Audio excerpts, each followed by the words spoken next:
I am I Richard Miller. remember it like it was For 30 yesterday. years, I inspected cargo at the The international call came checkpoint, in looking for just contraband after hidden beneath midnight. legitimate merchandise.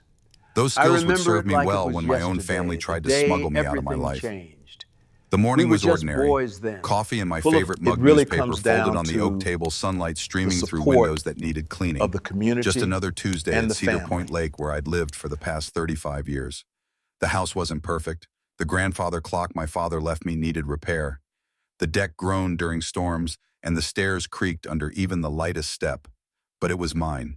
Every nail, every brushstroke, every repair carried Evelyn's in my hands, our sweat, our dreams. I was 77 now, alone for 3 years since Evelyn passed. The house sometimes felt too big, too quiet, but it was home.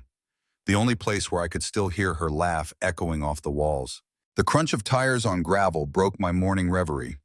Before I could reach the door, my son Andrew walked in, followed by his wife Melissa and my 2 grandchildren. 6 suitcases landed with heavy thuds in the middle of my living room, the kind of thuds that announce permanence, not a visit. Melissa didn't say hello, didn't ask how I was doing. She looked me straight in the eye and said, "You'll be moving downstairs. The upstairs is ours now."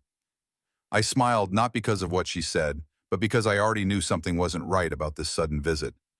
If they'd known what I'd been preparing for, moments exactly like this one, they might never have stepped through my door with such confidence. Andrew was already heading upstairs like he owned the place, brushing past the grandfather clock.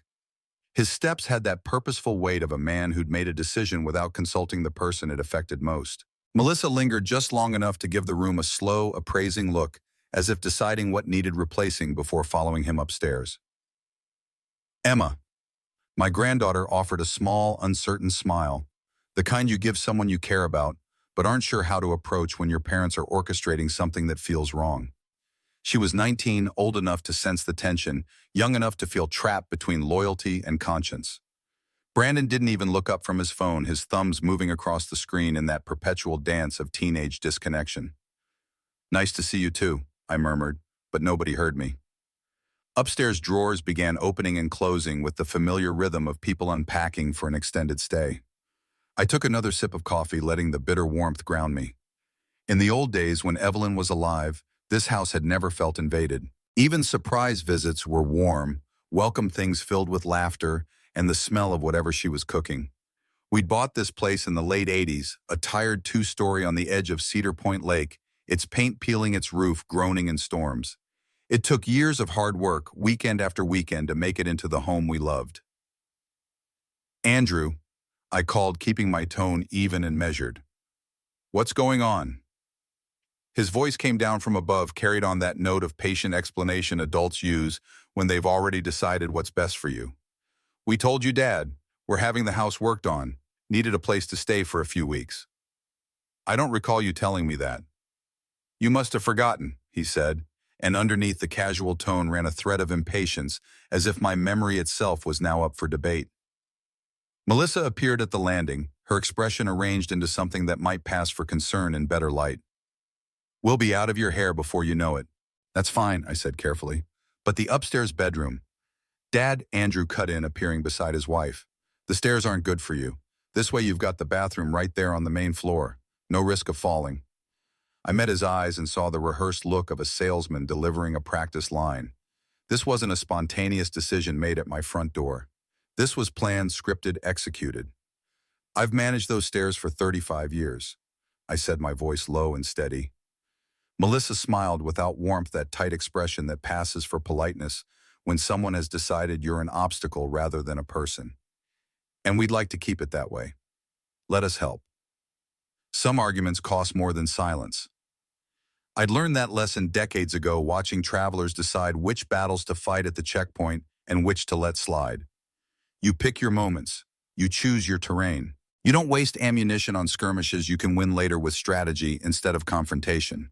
I turned toward the small room off the living room, the one that had been a guest room for as long as I could remember. A single bed pushed against the wall, a small dresser with drawers that stuck in humid weather, no closet to speak of. More storage nook than bedroom, really. Now it was mine, at least according to the narrative being written around me without my input. By mid-afternoon, their presence was everywhere, colonizing my space with the subtle aggression of people who believe they're doing you a favor. Andrew's duffel bag slouched on the sofa where Evelyn used to fold laundry. Melissa had draped a scarf over the armchair where my wife used to read mystery novels and drink tea. My coffee table was now host to an arrangement of scented candles that smelled faintly of lavender and chemicals, nothing like the natural smells of wood and lake water that usually filled my home. I caught Melissa in the kitchen peering into my refrigerator with the expression of someone conducting an inspection.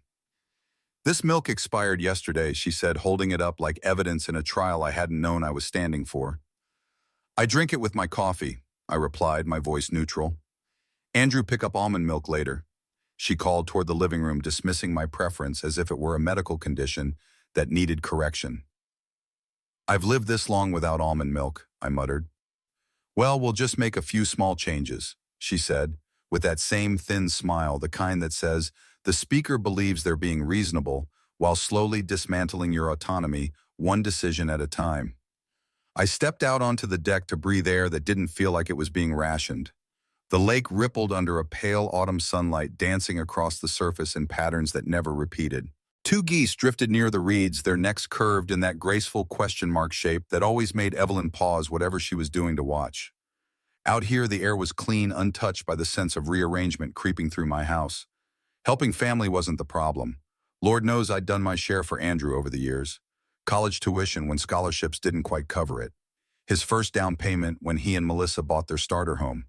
I even covered his mortgage payments when the market collapsed and his real estate commissions dried up for 6 months. I never kept score, never threw it back in his face during arguments, never treated generosity like a loan with interest. But this was different. This wasn't asking. This was assuming. And assumptions I'd learned long ago are the first stones in a wall built around you, trapping you inside a narrative someone else is writing.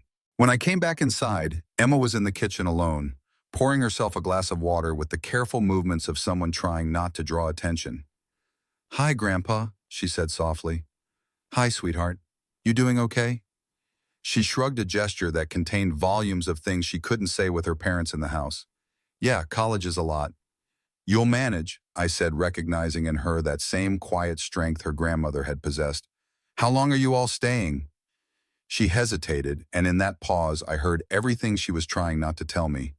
"They said a month, but I don't know." "Emma, come help me."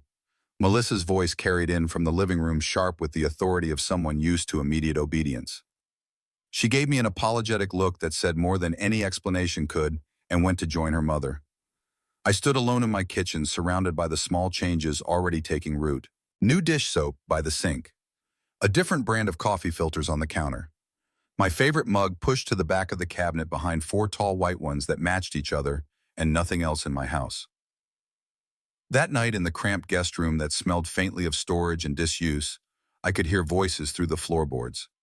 Not the words, just the low, steady hum of conversation, planning, deciding. People don't bring 6 suitcases for a few weeks, I thought, staring at the ceiling. And they don't claim the master bedroom for safety reasons when the person they're supposedly protecting has been climbing those stairs without incident for 35 years. I reached into my pocket and felt the edge of an envelope I'd noticed earlier mixed in with the mail on the entry table. Forwarding notices from the post office, a glossy postcard for a senior living showcase at a hotel off Route 8, and a coupon for stair lifts, all rubber banded together with my name on top in handwriting that wasn't mine. Someone had filled out forms for me, and my life had sprouted brochures I hadn't asked for. I lay there in the almost dark, listening to my house settle around strangers who shared my blood, but had forgotten to ask my permission. And I began to count the way I used to count shipping containers at the port, methodically cataloging what was mine, what was theirs, and what they thought they could take without me noticing. The game had started. They just didn't know I'd been trained to spot smugglers. The next morning arrived with the sound of furniture being moved. I woke to the scrape of chair legs on hardwood floors and the low murmur of Melissa's voice issuing instructions to someone who wasn't me. By the time I emerged from the guest room, the living room had been rearranged.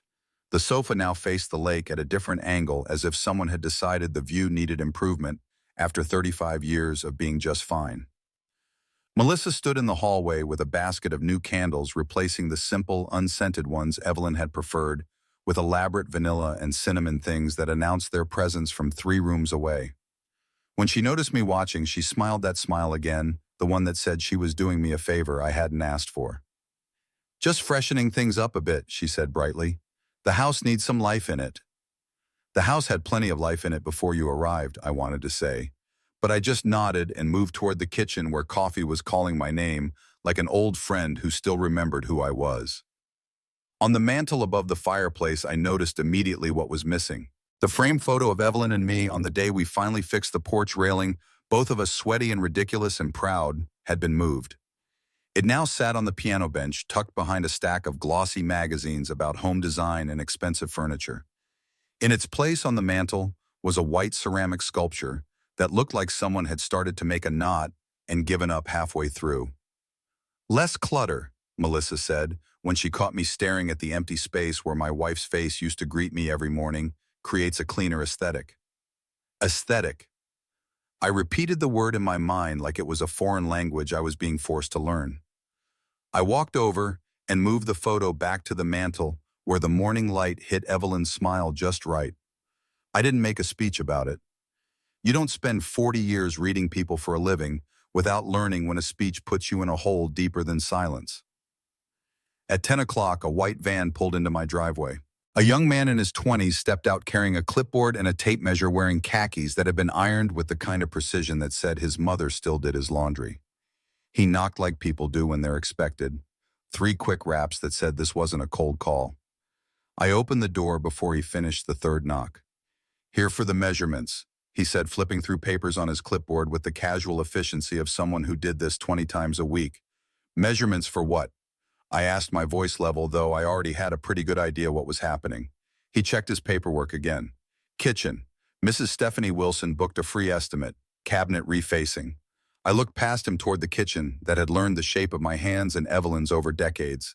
The cabinet doors had nicks and scratches that told stories. The turkey pan slipped and nearly hit the floor. The night we hosted Evelyn's sister and discovered you could run out of clean plates if you weren't careful.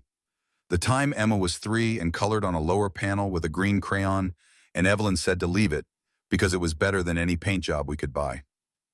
"Not today," I said quietly but firmly. The young man looked confused, then relieved that he might get back to his truck early, then concerned about his quota. "Can I leave a brochure?" "You can leave," I said in that polite way people from the Midwest are rude with a smile that doesn't quite reach the eyes, but keeps the word civil. Andrew appeared from wherever he'd been moving quickly across the living room. He clapped the contractor on the back with false familiarity. "Sorry, buddy. My dad's old school. We'll call you." The man took this as both instruction and permission to escape, retreating to his van, which had a dangling air freshener shaped like a pine tree that knocked against the windshield in the breeze. When Andrew closed the door, he leaned his forehead against it for a breath like he was carrying the world's most noble headache. Then he turned to face me with that expression I'd seen 1,000 times growing up, the one that said he'd already decided I was being difficult, and he was being patient. "Dad," he said, his voice calibrated for maximum reasonableness. "We talked about updating small things, smart things. You want this place to last, don't you?" "It has," I said simply, "longer than most marriages." "Very funny," he said, which told me he didn't think it was funny at all. "Melissa got us a free estimate." "Free? It always starts free," I said. "So does advice." He put his hands in his pockets and looked down at the entryway tile, the pattern Evelyn had insisted on, even though I'd thought it was too modern at the time. She'd been right, of course. She usually was. "You know, Dad," he said, lifting his head with eyes that had gone bright with the sheen some men wear right before a deal goes through. "You're not the only one who loves this house." "I've noticed," I said.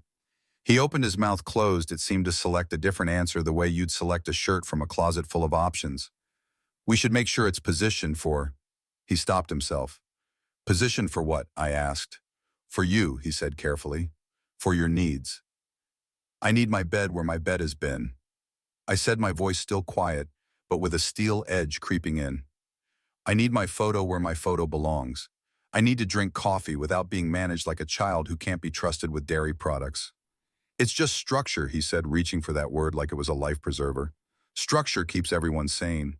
"Save it for people who ask for your structure," I said. In the late afternoon, I found Melissa in the hallway with a roll of blue painter's tape, sticking small pieces on the walls next to framed pictures. Family photos, vacation snapshots, the visual history of a life lived in this house. "What are you doing?" I asked, though the answer was unfolding right in front of me. She didn't look up, continuing to mark photos with the systematic approach of someone executing a plan. Marking things to reorganize. We need visual consistency. Visual consistency, I repeated, tasting the corporate speak on my tongue like medicine. Is that like family?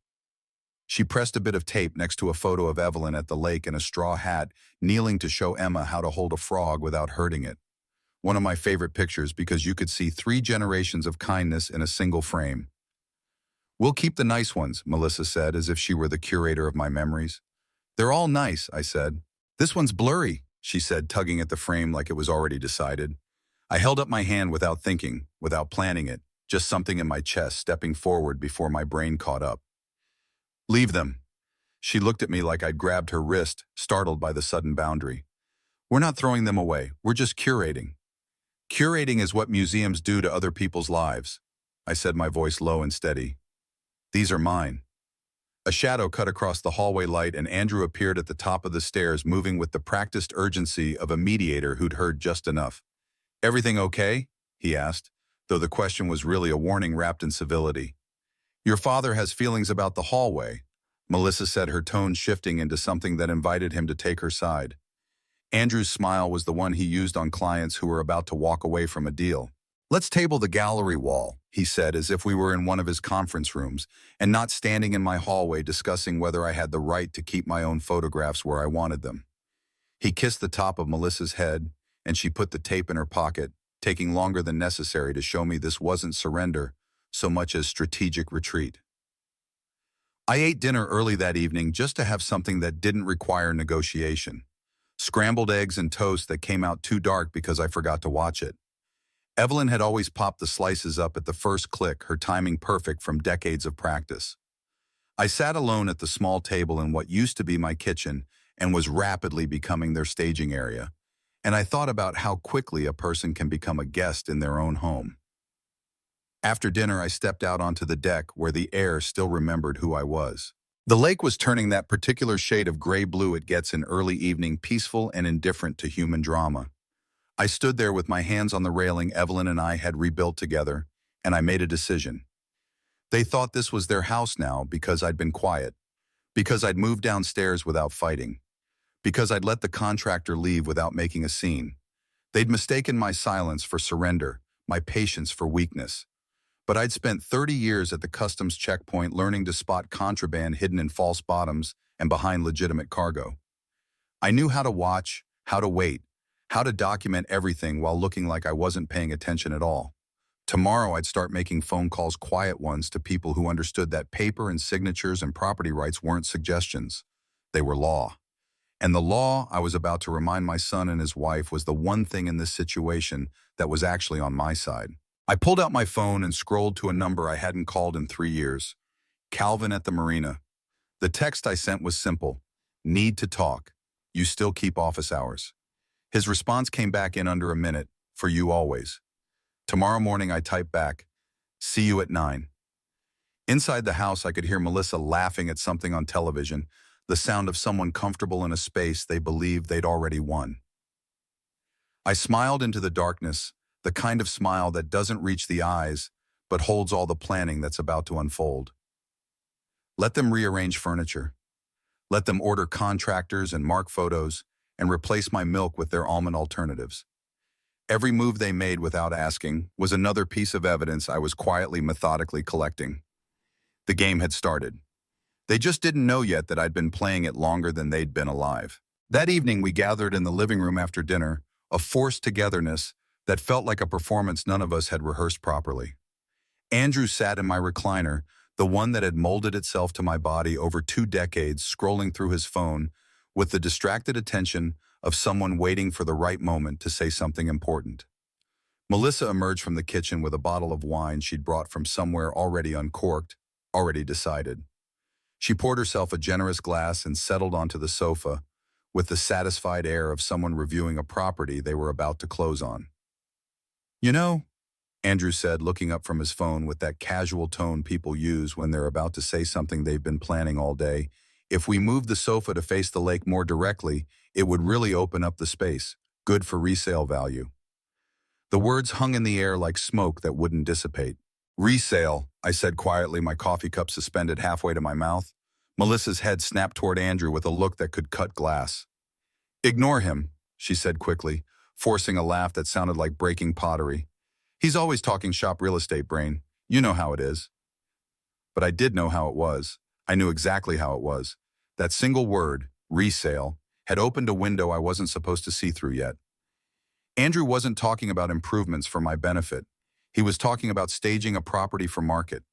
He was talking about preparing my house for sale like I was already gone, already moved, already somewhere else entirely. I set my cup down carefully, stood without saying another word, and walked out onto the deck. Behind me, I heard Andrew's voice rise, slightly frustrated. What I was just saying. And then Melissa's sharp whisper cutting him off with words I couldn't quite make out but understood perfectly. That was the sound of someone being told they'd revealed too much too soon.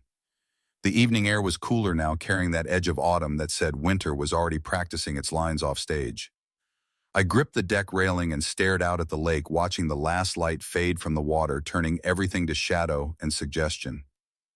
I'd been a fool. Not for missing the signs because I'd seen them all, but for hoping somewhere in the back of my mind that I was wrong, that my son wouldn't actually do this. That the boy I'd raised, the one I'd taught to fish off this very dock, to change a tire, to shake hands firmly, and look people in the eye, wouldn't plan to take my home out from under me, like I was a problem that needed solving rather than a person who deserved respect. The screen door creaked behind me with that particular sound it makes, the one I'd been meaning to oil for 3 years and never got around to, because Evelyn used to say it was like a doorbell that warned you when someone was coming. Grandpa. I turned to find Emma standing in the doorway, backlit by the living room lamp, her arms wrapped around herself against the cold. She looked uncertain, caught between the world of her parents inside and the world of her grandfather outside, trying to figure out which one told the truth. "Can we talk?" she asked, her voice barely above a whisper. "Always," I said, gesturing to the chair beside me. She came and sat, but not like someone relaxing. She sat like someone preparing to confess something that had been eating at her, perched on the edge of the seat, ready to flee if necessary. "I need to tell you something," she said, staring at her hands. "I wasn't snooping, I swear I wasn't. But I heard them talking last night after you went to bed." I waited, giving her the space to find her words. One thing working customs taught me was that people tell you more when you let silence do the asking. Mom was excited. Emma continued, speaking faster now that she'd started, like she needed to get it all out before she lost her nerve. "She talks faster when she's excited. She said they'd put down a deposit for a place." "What kind of place?" I asked, though cold certainty was already settling in my chest like ice. "A senior community," she said, wincing at the words. "That's what they called it. But then Mom said the real term, the one on the contract, was assisted living. She said it would solve everything." Emma made little air quotes around "solve everything" with her fingers, and the gesture would have been funny if my entire world wasn't tilting sideways. "They were talking like it was already decided," she went on, "like you'd already agreed." "But Grandpa, you didn't agree, did you?" "No," I said, my voice steady despite the fury building behind my ribs. "I did not agree." She let out a breath she'd been holding. "I asked Dad about it this morning in the car. I kept it casual. I said, 'Are we moving? Grandpa seems fine.' And he said it was for your safety, that you need routine and supervision, that they can't be here forever."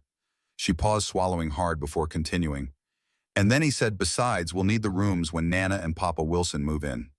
There it was, the full picture painted in brushstrokes I should have seen coming from the moment those 6 suitcases hit my living room floor. This wasn't about a few weeks while their house was being worked on. This wasn't about helping me with the stairs or keeping me safe from imaginary hazards.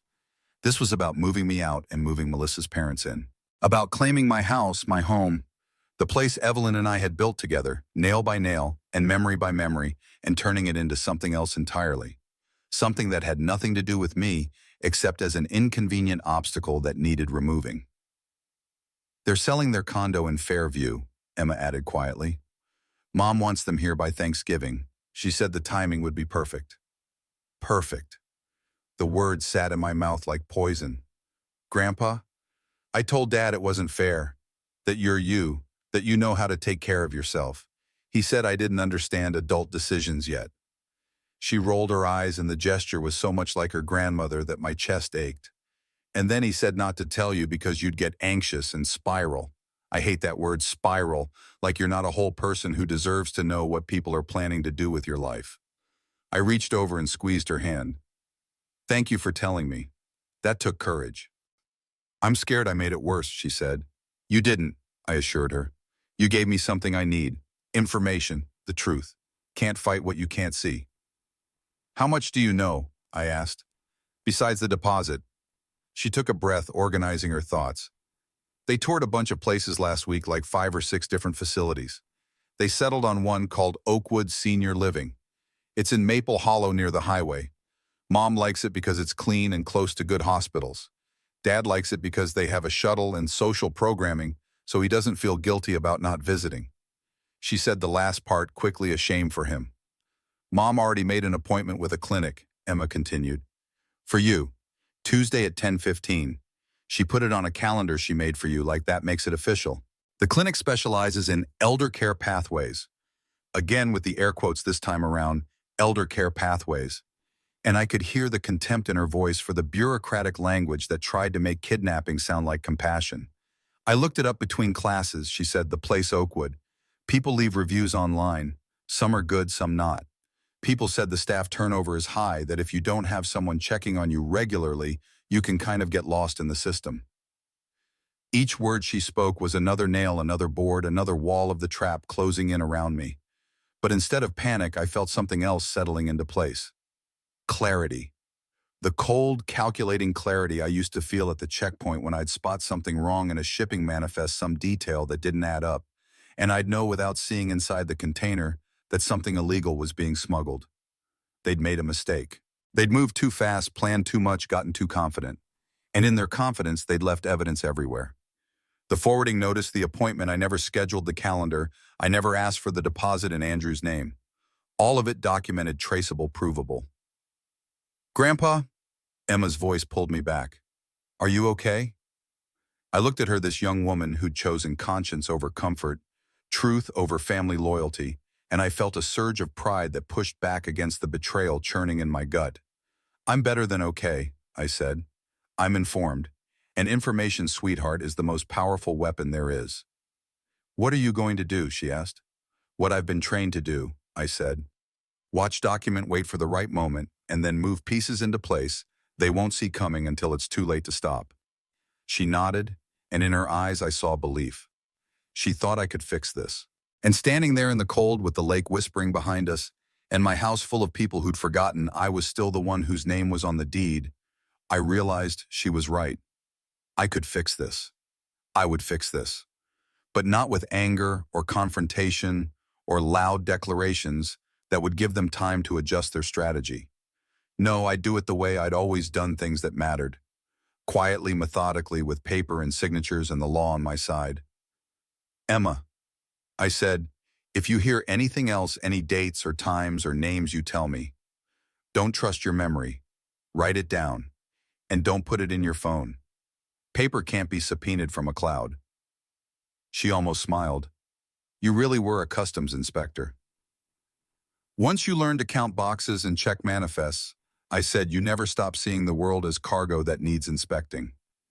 We went back inside together. Andrew and Melissa were in the kitchen, their voices low and urgent, the conversation of people who knew they'd made an error and were trying to figure out how much damage it had done. When they saw us come in, they went silent, rearranging their faces into expressions of casual normality. Everything okay out there? Melissa asked, her tone too bright, too interested. Fine, I said, just looking at the stars with my granddaughter teaching her the constellations. It was a lie, but it was the kind of lie that wouldn't raise suspicion. Wholesome, grandfatherly, exactly what they expected from the old man they were planning to warehouse in a facility with a shuttle and social programming. I excused myself to the guest room and closed the door. Then I pulled out my phone and started making a list in the Notes app, something I could delete later, but needed to see written out now to make it real. Call Calvin tomorrow. Verify deed status. Contact title office. Check bank account beneficiaries. Find property attorney. Get medical evaluation scheduled on my terms, not theirs. Document everything they do without permission. Photograph the forwarding notice. Save the calendar they made. Record dates and times. I stared at the list, then added one more line at the bottom. Find out who owns the house they're planning to put me in. Because if there's one thing I learned in 30 years of catching smugglers, it's that following the money always tells you who's really in charge. I deleted the list, memorized it, and lay back on the narrow bed that wasn't mine. Above me, I could hear footsteps. Melissa's quick, efficient pace, Andrew's heavier tread, the sound of people settling into a home they decided was theirs. Let them settle. Let them plan. Let them make appointments and tour facilities and discuss resale value over wine they brought to my house. Because tomorrow morning at 9 o'clock, I was going to start building a case they wouldn't see coming. And by the time they realized what I was doing, it would be too late for them to stop it. The old customs inspector wasn't retired. He was just waiting for the right shipment to inspect. And it had just arrived at his door. The next morning, I woke before dawn, that automatic early rising that comes from decades of starting work shifts at 5:00 a.m. The house was still quiet, everyone else asleep in beds they'd claimed without asking. I moved through the darkness like a man who knew every creak in the floorboards, every place to step to avoid announcing himself. I climbed the stairs to the second floor, each step deliberate and silent. At the top, I paused outside what used to be my bedroom. Through the door, I could hear Andrew's heavy breathing, the kind of deep sleep that comes from believing everything is going according to plan. Melissa made small sounds in her sleep, restless even in unconsciousness. I moved past their door to the spare room where we'd kept overflow storage, the place where Evelyn had tucked away the things that mattered most. I opened the closet as quietly as humanly possible and reached for the second drawer of the built-in dresser, the one that stuck slightly in humid weather.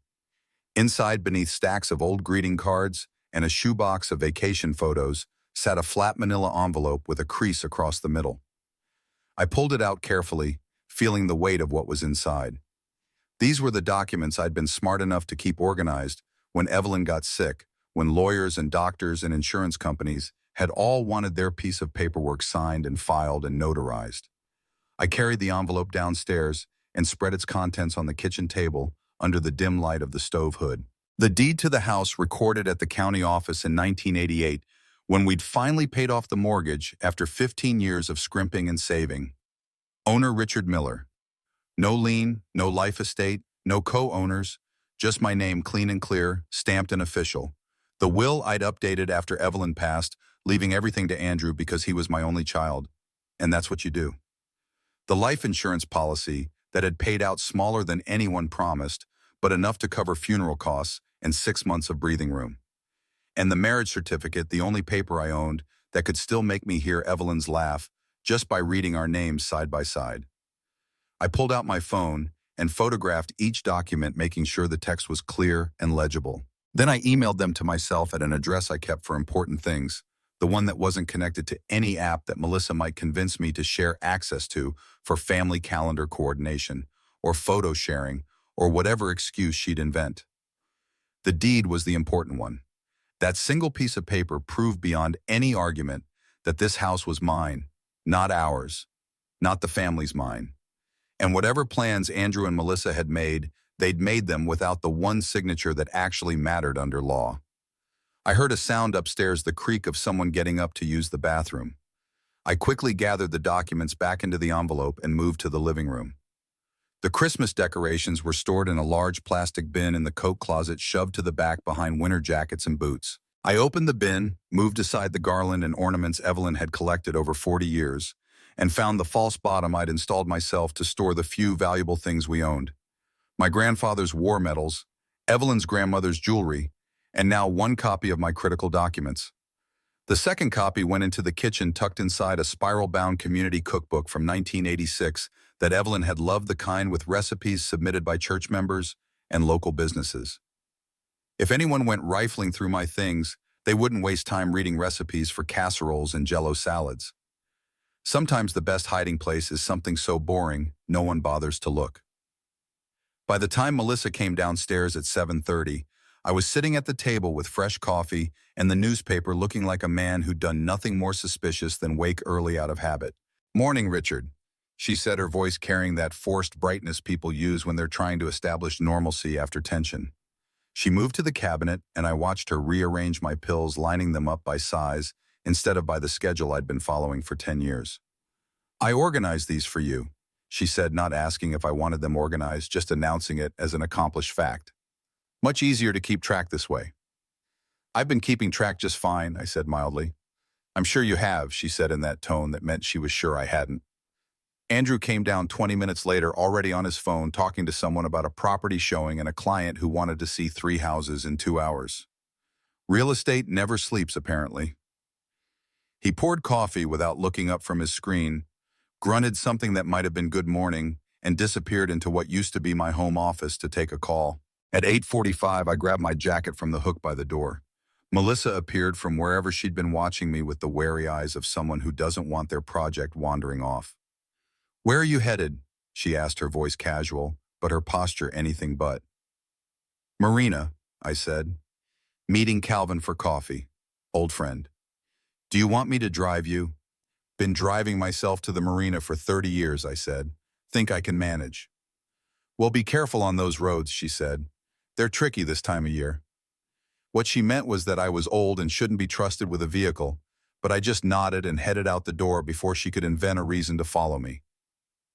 The marina sat on the north side of Cedar Point Lake, a collection of weathered buildings that looked like they might blow over in a strong wind, but had somehow withstood 50 years of storms. Calvin's office was above the boat rental shop, accessible by an exterior staircase that groaned under even the lightest step. I found him at his desk, surrounded by the organized chaos of a man who knew where everything was, despite appearances to the contrary. 73, with a sailor's weathered face and hands that had seen too much sun and not enough sunscreen. Calvin Reed had run the marina since before most of the houses on the lake were built. He knew everyone and everything that happened on these shores. "Richard," he said, standing to shake my hand with a grip that hadn't weakened with age. "Been a while." "Too long," I agreed. "Thanks for seeing me." "Always got time for you." He gestured to the chair across from his desk. "Coffee's fresh for once. What's on your mind?" I sat, feeling the weight of what I was about to say. "Need your help, Cal. Andrew and Melissa moved in 2 days ago. 6 suitcases. Claimed the upstairs. Moved me to the guest room." Calvin's eyes narrowed slightly, the look of a man who could see where this story was going before I finished telling it. "Unexpected visit." "Very. And it's not a visit. They're planning to put me in assisted living. Already made a deposit at Oakwood." He let out a low whistle. "Oakwood. That place is a warehouse with wallpaper. You know it. Sister-in-law's brother ended up there. Went in walking, came out in a box 6 months later." He leaned forward, his elbows on the desk. "You're sharper than half the people I do business with, Richard. Why would they think you need assisted living?" "Because they want my house," I said simply. "Melissa's parents are selling their condo. They need somewhere to go by Thanksgiving." Calvin's face darkened. "So they're moving you out to move them in?" "That's the plan." "Whose name is on the deed?" "Mine. Only mine." He nodded slowly, thinking. "And I'm guessing you didn't sign anything giving them permission to do this?" "Haven't signed a thing." A slow smile spread across Calvin's face, the kind that doesn't reach the eyes, but holds a calculated satisfaction. "Then they can't do a damn thing without your signature. Not legally." "That's what I figured. But they're moving fast, Cal. Making appointments, talking to contractors. Andrew let slip the word resale last night." Calvin drummed his fingers on the desk, his mind working through the problem. "You need a lawyer, a good one who specializes in elder law and property rights. Know anyone?" "As a matter of fact, I do." He pulled out his phone, scrolled through his contacts, and made a call. "Sarah, Calvin Reed. Got a situation here at the marina. Friend of mine needs some legal advice. Elder law, property rights. Can you see him today?" "Great. We'll be there at 11. He hung up and looked at me. "Sarah Donovan, best damn property attorney in the county. Helped me stop the resort development they tried to put in on the East Shore 3 years back. If anyone can help you protect your house, it's her." "Thanks, Cal." "That's not all," he said, leaning forward again. "You need to document everything. Every conversation, every change they make to the house, every appointment they try to schedule for you without asking. Date, time, who said what. Keep it in a notebook they can't access. And take pictures." "Already started," I said. "And you need a medical evaluation," he continued. "From your doctor, not theirs. Something that states unequivocally that you're competent to make your own decisions. Get it notarized if you can. I'll call Dr. Matthews this afternoon.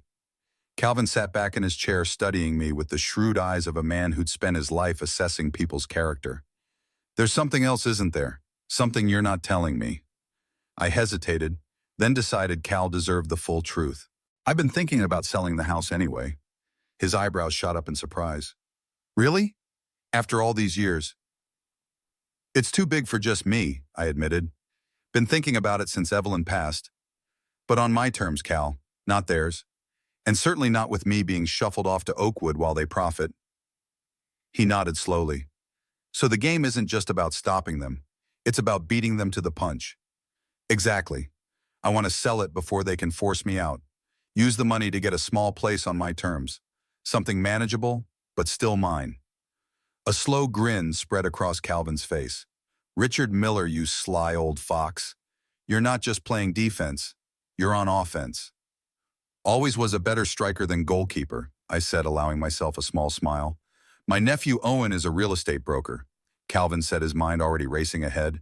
Specializes in discreet sales, off-market deals. If you want to move fast and keep it quiet, he's your man. And can he be trusted? With my life, Calvin said without hesitation. His mother, my sister, was in a similar situation a few years back. Daughter tried to take her house after her husband died. Owen helped her sell it to a private buyer and get a nice little condo by the lake. He takes this stuff personally. Set up a meeting, I said. Soon. How about tomorrow 9 a.m. here at the marina? Perfect. We spent the next hour going over my options, planning my strategy, identifying potential pitfalls. By the time we headed to Sarah Donovan's office, I felt something I hadn't felt in days: control. Not complete control, but enough to start turning the tide. Sarah's office was in a converted Victorian house in the center of town, the kind of place that looked warm and inviting rather than coldly professional. She met us in a conference room with large windows overlooking a garden that was preparing for winter, the last stubborn flowers hanging on against the coming frost. Mr. Miller, she said, shaking my hand firmly, Calvin tells me you're facing some unwanted interference with your property rights. That's putting it mildly, I said. I laid out the whole story for her. Andrew and Melissa's sudden arrival, the slow colonization of my house, Emma's revelations about the assisted living facility. Sarah listened without interrupting, taking careful notes, her expression giving away nothing but professional interest. When I finished, she set down her pen and looked me straight in the eye. Let me be clear, Mr. Miller. What they're attempting is not just morally questionable, it's legally dubious at best.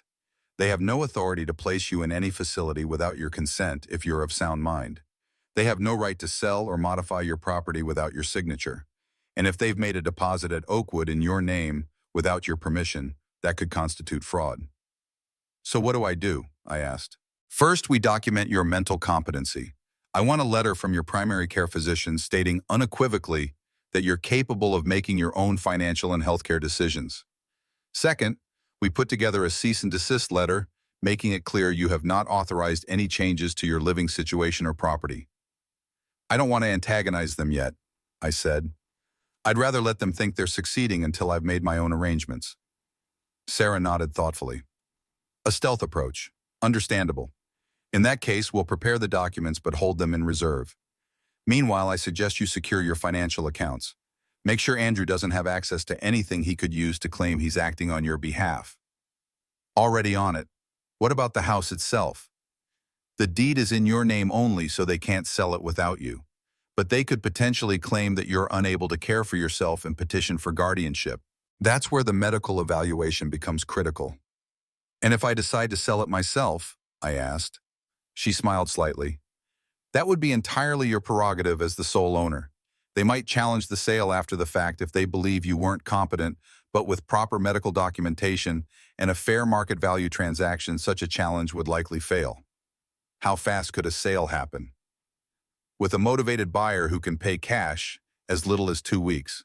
Conventional financing would take longer, typically 30 to 45 days. 2 weeks. I repeated the timeline, settling in my mind like a plan coming into focus. Calvin mentioned his nephew Owen might be able to help with a discreet sale, Sarah said. I've worked with Owen on several transactions. He's good, very good, and he understands delicate family situations. We're meeting tomorrow, I confirmed. Excellent. In the meantime, I'll start preparing the paperwork we might need. And Mr. Miller, document everything. Take photos of any changes they make to the house. Save any communications about appointments or facilities. Record dates and times of relevant conversations. Already started a log, I said. Perfect. One more thing, she added, her expression serious. Don't sign anything they put in front of you. Not a medical form, not a power of attorney, not a property document. Nothing. If they pressure you, tell them you need your reading glasses or you want to think about it overnight. Buy time, but don't sign. I won't, I promised. As we left Sarah's office, Calvin clapped me on the shoulder. Feel better? Much, I admitted. It's good to know I'm not crazy, that the law is on my side. You're not just on the right side of the law, Richard. You're on the right side of decency. What they're doing isn't just illegal, it's wrong. Remember that when the guilt trips start. We parted ways outside the office, Calvin heading back to the marina, me to my house that was feeling less like home by the hour. I drove slowly, thinking about what lay ahead, the confrontation that would eventually come, the hurt and anger that would follow, the family relationships that might never recover. But I also thought about what was at stake, my dignity, my autonomy, my right to make my own decisions about my own life. And I knew deep in my bones that this was a fight worth having, not just for me, but for every aging parent who'd ever been treated like a problem to solve rather than a person to respect. When I pulled into my driveway, Melissa's car was gone. Andrew's too. Just Emma's small Honda parked at the edge of the gravel. I found her in the kitchen making a sandwich, the house quiet around her. Where is everyone? I asked. Mom and Dad went to look at more retirement places. She said, her voice low as if someone might be listening. Brandon's at soccer practice. I'm supposed to be at the library, but I wanted to check on you. I'm okay, I assured her. Better than okay. I met with a lawyer today. Her eyes widened. What did they say? That what they're doing isn't just wrong, it's potentially illegal, and that I have options. Relief washed over her face. So they can't just put you in that place. Not without my consent, and they don't have it. She set down her sandwich, suddenly serious. They're meeting with the Oakwood administrator tomorrow at 2. Mom's been going through your clothes, deciding what you'll need there, and Dad called a real estate photographer to come next Monday. The timeline was accelerating. They were moving faster than I'd anticipated. Emma, I need you to do something for me, I said carefully. Don't confront them. Don't let them know what I'm doing. Just keep your eyes and ears open and tell me what you learn. I will, she promised. But Grandpa, what are you going to do? I'm going to sell the house, I said simply. She blinked in surprise. Sell it? Before they can force me out, on my terms, not theirs, and use the money to get a small place that's really mine. Understanding dawned in her eyes. You're going to beat them at their own game. That's the plan. She smiled, then a genuine smile that reminded me so much of Evelyn, it made my chest ache. Grandma would be proud. She always said you were smarter than you looked. Your grandmother, I said with a small laugh, was usually right about most things. The morning I was scheduled to meet Owen Morrison, I woke with a clarity I hadn't felt in months. The plan forming in my mind wasn't about revenge, it was about correction, setting things right, reclaiming what was mine while there was still time to do it. I found Emma in the kitchen making coffee, her movements quiet and efficient, like someone trying not to wake the household. She looked up when I entered, her face brightening with relief. You're up early, she whispered. Mom and Dad are still asleep.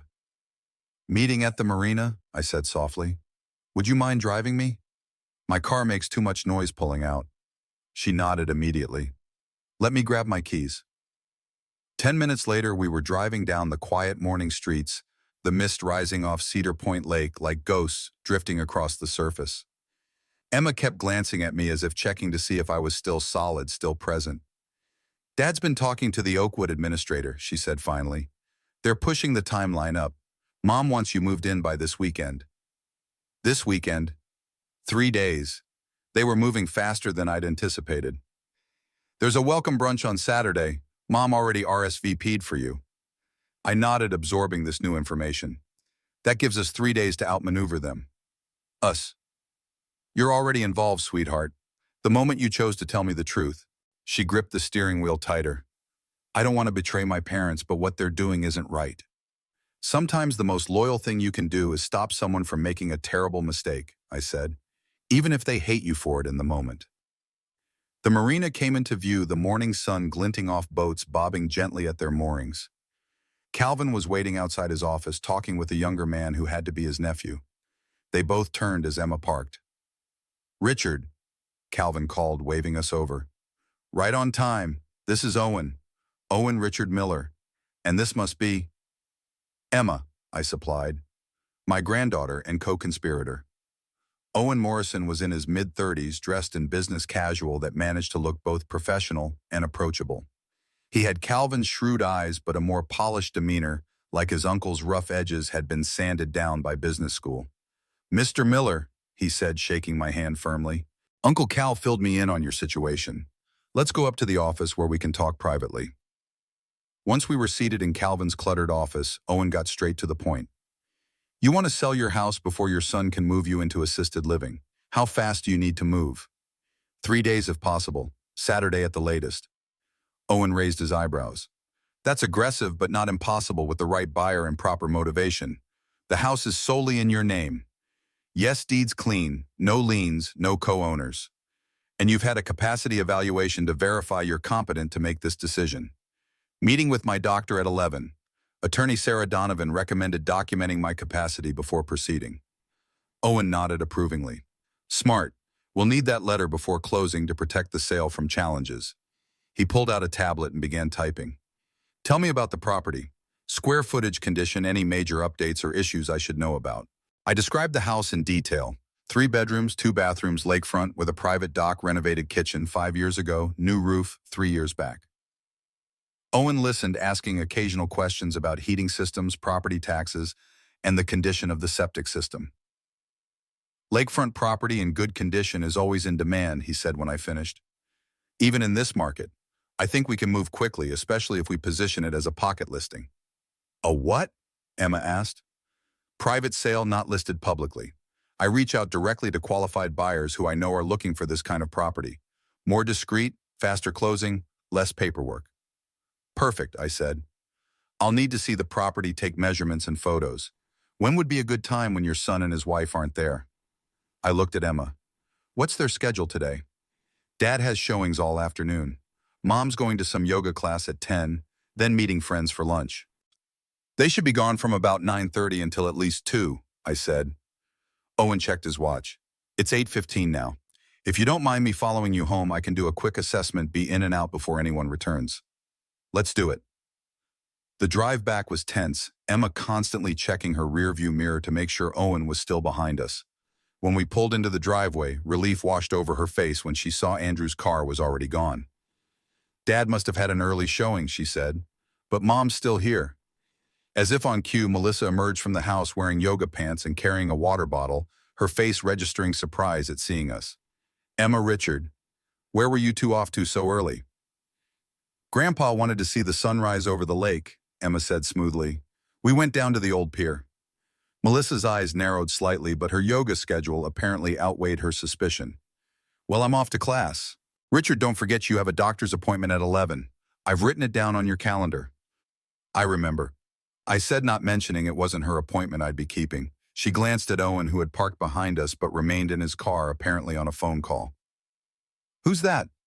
"Someone looking for Calvin at the marina," Emma said before I could answer. "Wrong address." Melissa seemed satisfied with this explanation. "I'll be back around 2. There's soup in the fridge if you get hungry, Richard." We waited until her car disappeared down the road before signaling to Owen. He emerged from his vehicle carrying a small camera and a laser measuring device. "That was close," he said. "She your daughter-in-law?" "The very one planning my relocation," I confirmed. Owen's assessment was thorough and efficient. He moved through the house with the practiced eye of someone who'd evaluated hundreds of properties, noting details I hadn't thought about in years.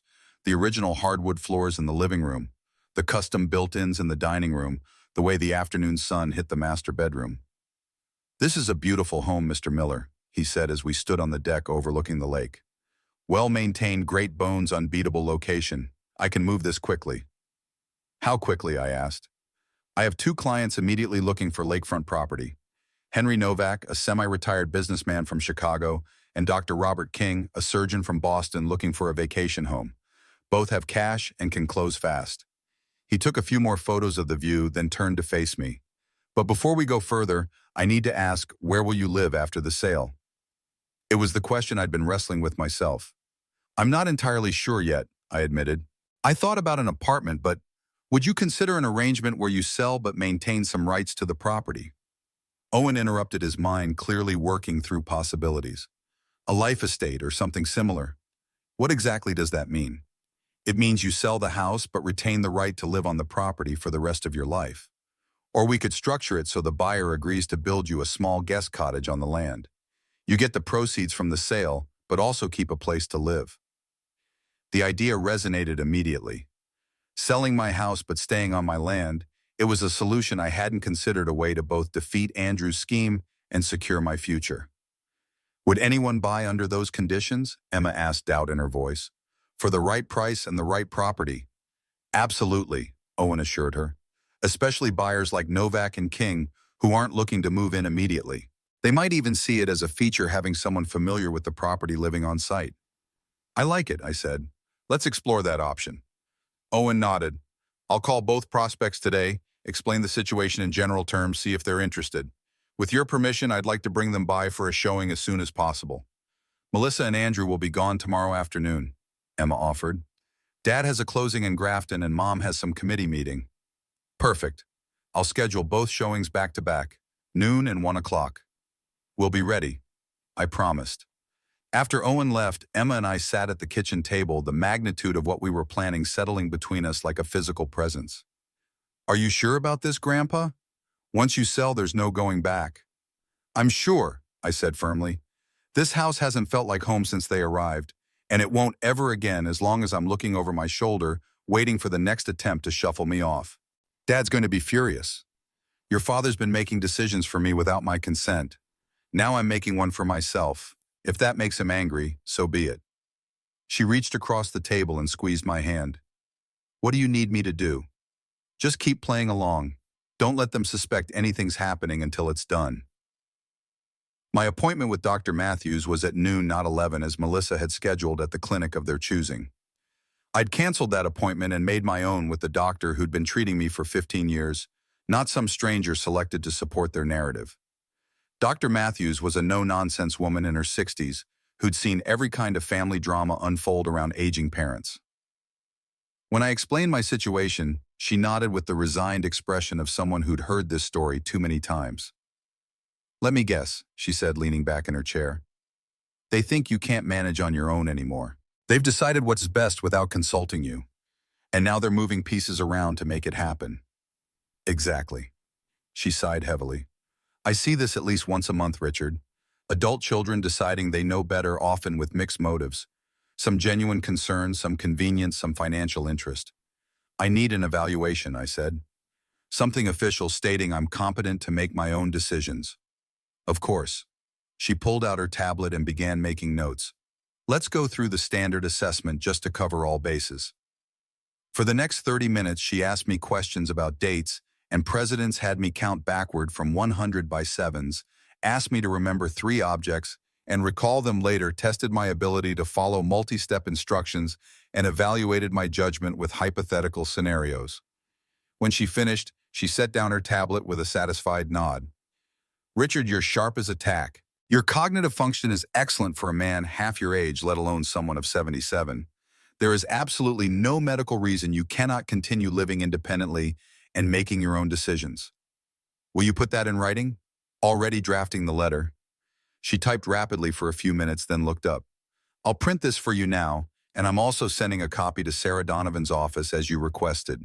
This clearly states that you are oriented to time, place, and person, have excellent judgment and decision-making capacity, and are fully capable of managing your own affairs, including financial and healthcare decisions. The relief I felt at having this document was profound, a shield against the narrative Andrew and Melissa were constructing about my supposed decline. With it in hand, I headed back home, stopping to make copies at the local print shop and email scans to both Owen and myself. When I arrived home, the house was still empty.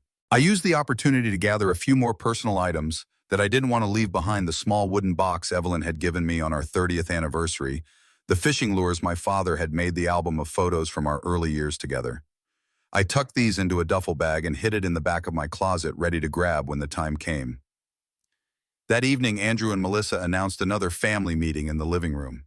I sat in what used to be my chair, watching them exchange glances that telegraphed their rehearsed performance. "Dad," Andrew began with that forced cheerfulness that always preceded something unpleasant, "we've been talking about timing." "Timing for what?" I asked, though I already knew. "For your transition," Melissa said, opening a folder with practiced efficiency. "Oakwood Senior Living has a wonderful opening. They don't come up often, and we were lucky enough to get you moved to the top of their wait list.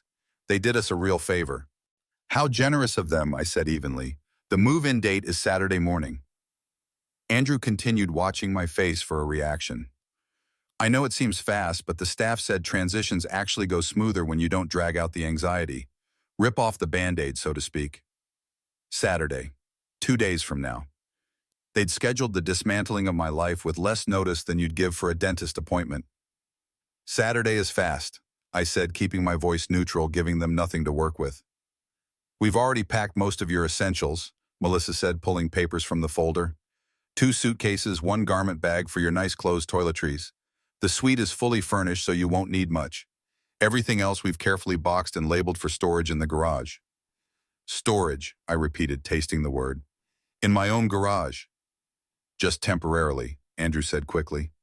"Until we figure out what you want to keep long-term. This way nothing gets lost or damaged." Melissa slid a brochure across the coffee table toward me, glossy and professional, showing happy seniors playing cards and walking through gardens that looked nothing like the real facility probably did. "The orientation is at 10 euros Saturday morning. There's a welcome brunch afterward. Very nice, very warm. You'll make friends quickly." "Brunch," I said. "What time did you say 10 euro?" Melissa repeated, as if the schedule were already set in stone and my attendance were a foregone conclusion. Andrew pulled out another folder, this one thicker. "The suite is on the 2nd floor, close to the elevator. It has a window that looks out on the courtyard. Very peaceful. The staff-to-resident ratio exceeds state guidelines." "On weekends too?" I asked. "Exceeds across the board," Melissa said, missing or ignoring my sarcasm. I looked at the papers they'd laid out like evidence in a trial, where I was both defendant and jury. Floor plans, activity schedules, meal times, rules about visitors and noise, and what you could and couldn't keep in your room. My life reduced to bullet points in facility guidelines. "Can I see the inventory?" I asked. "The list of what you've packed for me." Melissa brightened, pleased that I was engaging with her process. She handed me several typed pages, everything itemized with the kind of detail that would make a customs inspector proud. Clothing by category, toiletries by type, personal items limited to what would fit on a single shelf. I read through it slowly, noting what they decided I needed and what they decided I didn't. Then I stood up and walked to the desk where Evelyn used to pay bills and write letters. I found a pen and a legal pad and came back. "I need you both to sign something," I said. Andrew frowned. "Sign what?" "An acknowledgement that this inventory is accurate," I said, writing at the top of the page. "Property of Richard Miller, removed from residence and placed in storage. If you're taking my things and storing them, I want a record that we all agree on what was taken and where it went." "Dad, this isn't necessary," Andrew said, but his voice had gone uncertain. "It's very necessary," I said calmly.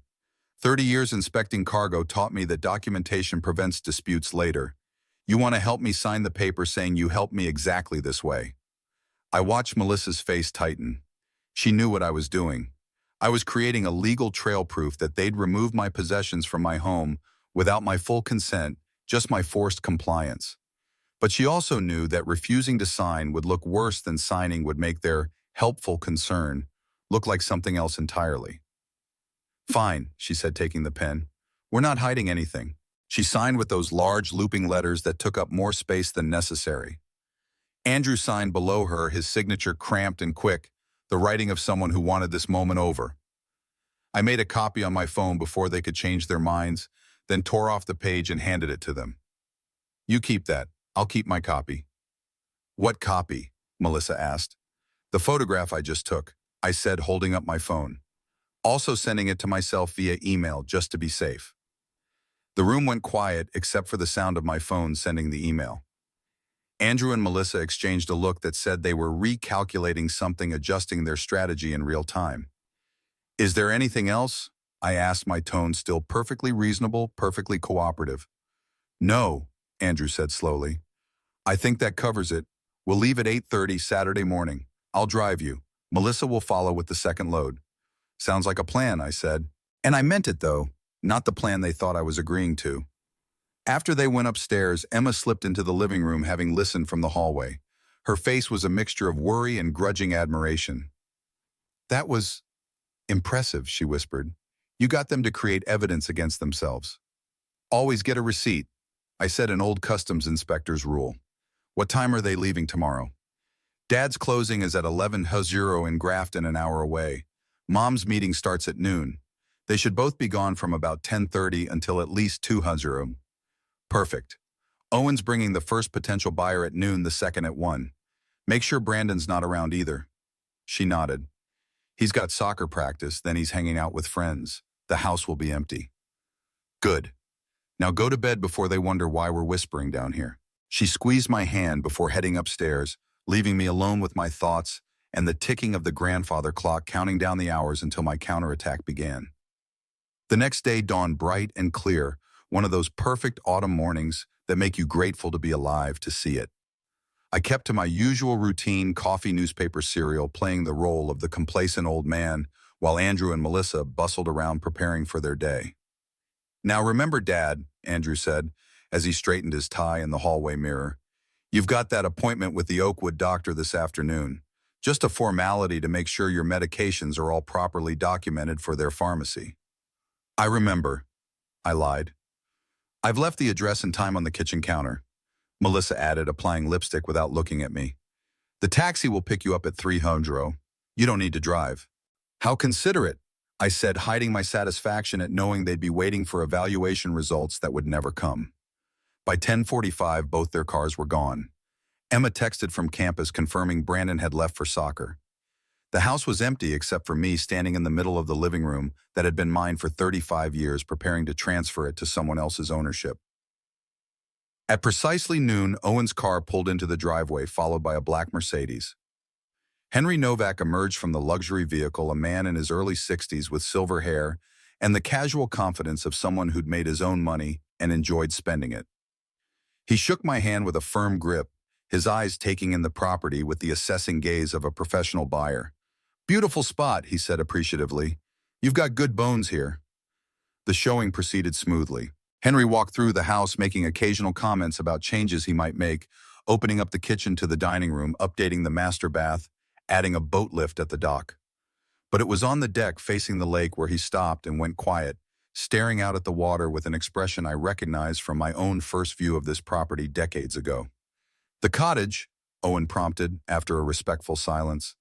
"As we discussed, Mr. Miller would retain rights to build and occupy a small residence on the property." Henry nodded slowly.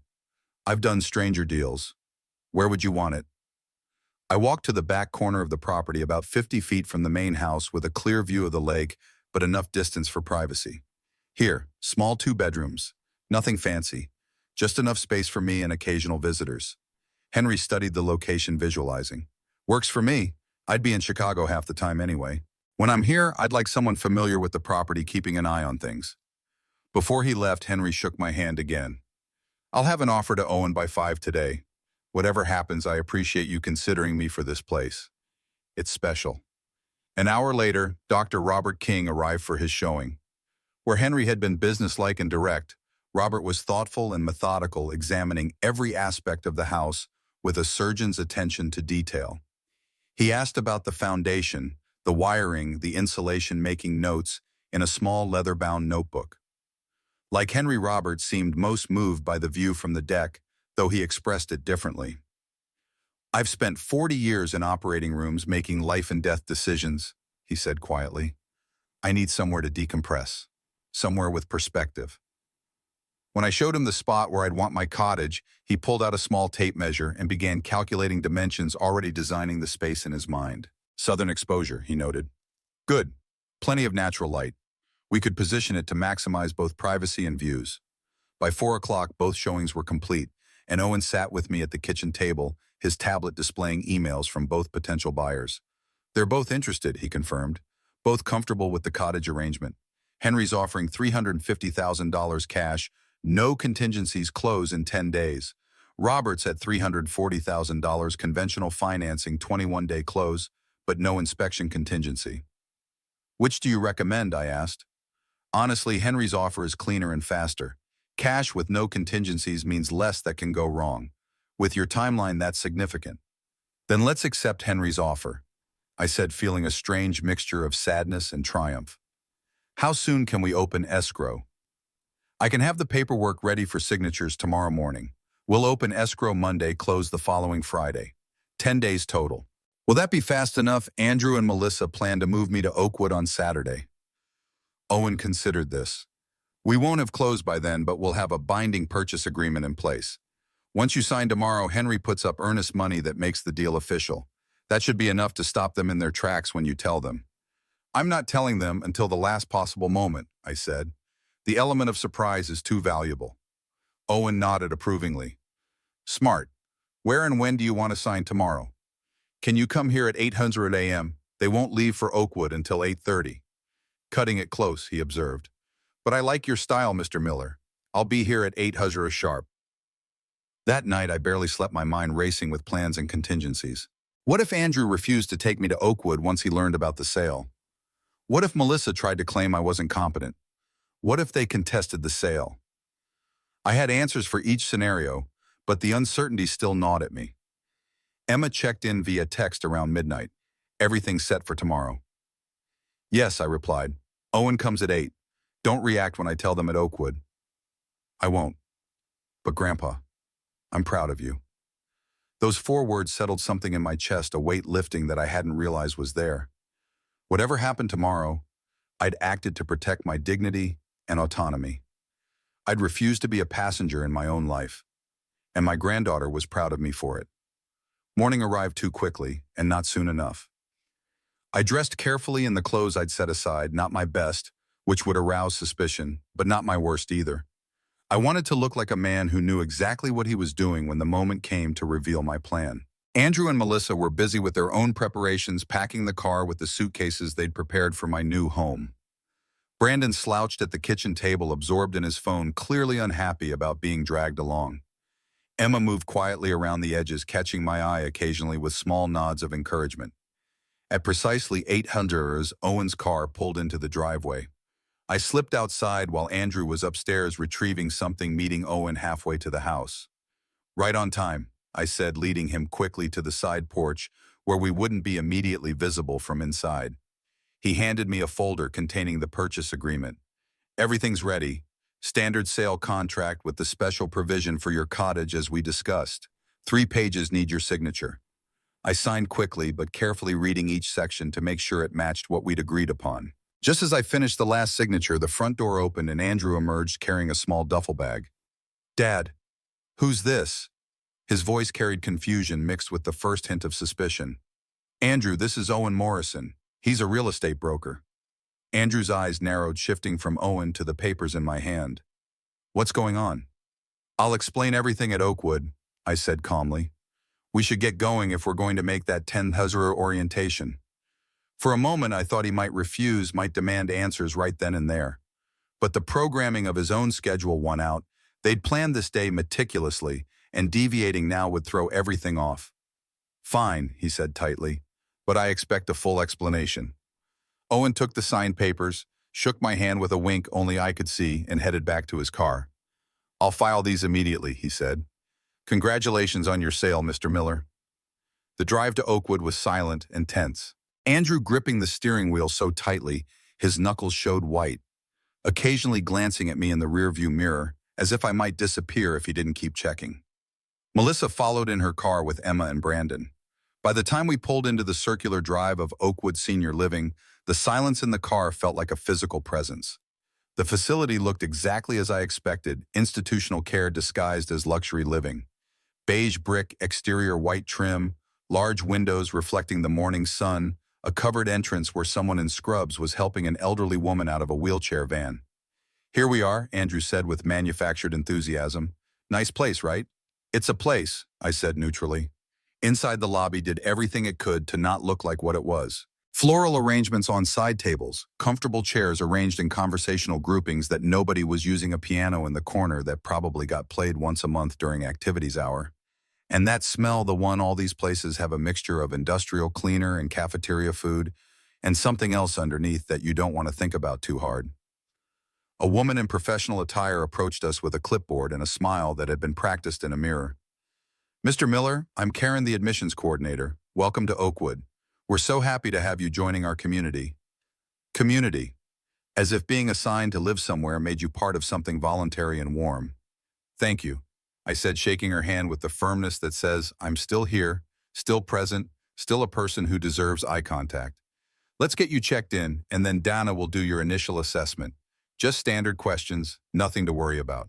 Then we'll show you to your suite, and you can get settled before the welcome brunch at 10 Haru. Andrew hovered at my elbow like he was afraid I might bolt. Melissa came in with Emma and Brandon trailing behind all of them, carrying pieces of my dismantled life in their arms.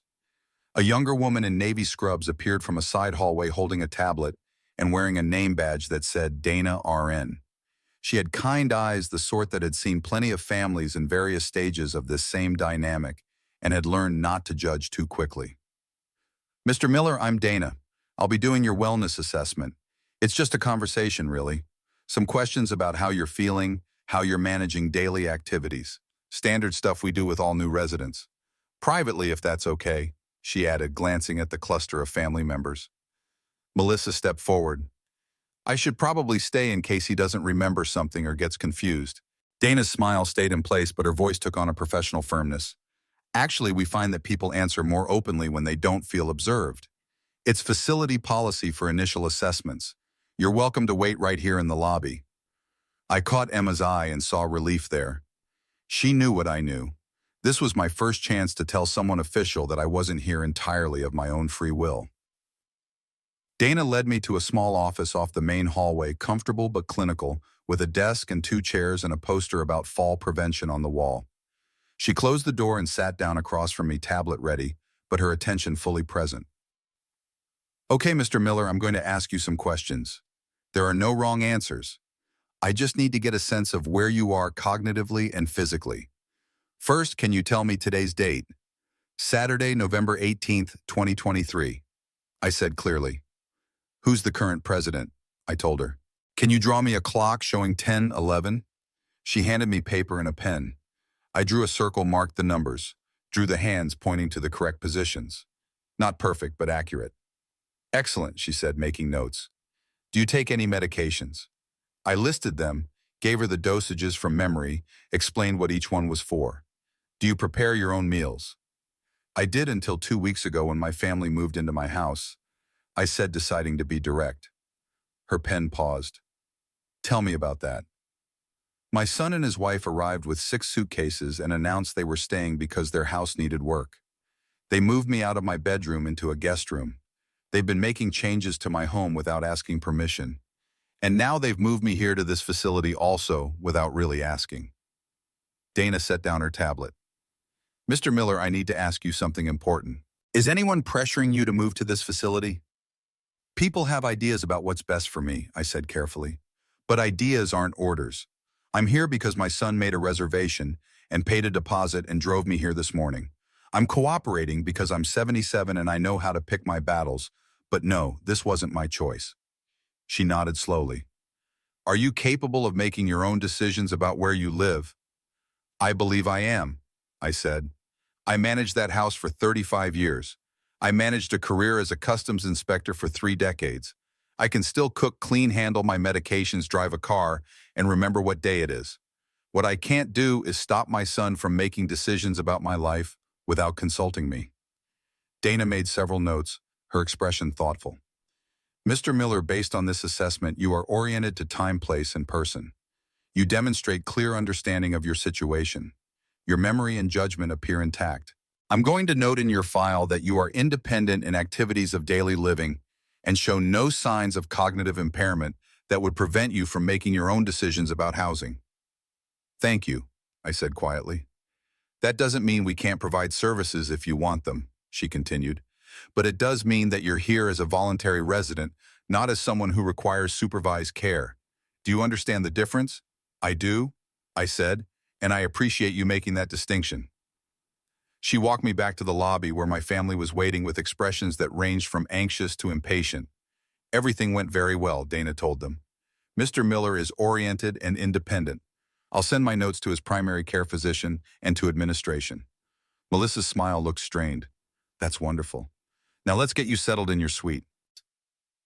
After the tour of a suite that looked like a hotel room pretending to be a home, after the unpacking of my 2 suitcases into spaces designed for temporary residents, rather than people with histories after the welcome brunch with weak coffee and small talk with strangers who'd all arrived here through their own versions of family pressure or declining health, I finally got a moment alone with my entire family. We gathered in the small sitting area of my suite, Andrew and Melissa perched awkwardly on the edge of the twin bed, Emma leaning against the wall. Brandon slumped in the only armchair. The moment had come. I sold the house, I said simply. The words hung in the air like a bell that had been rung and couldn't be unrung. Melissa's face went blank, processing delayed by disbelief. Andrew's mouth opened and closed once before he found words. I'm sorry, he said. What?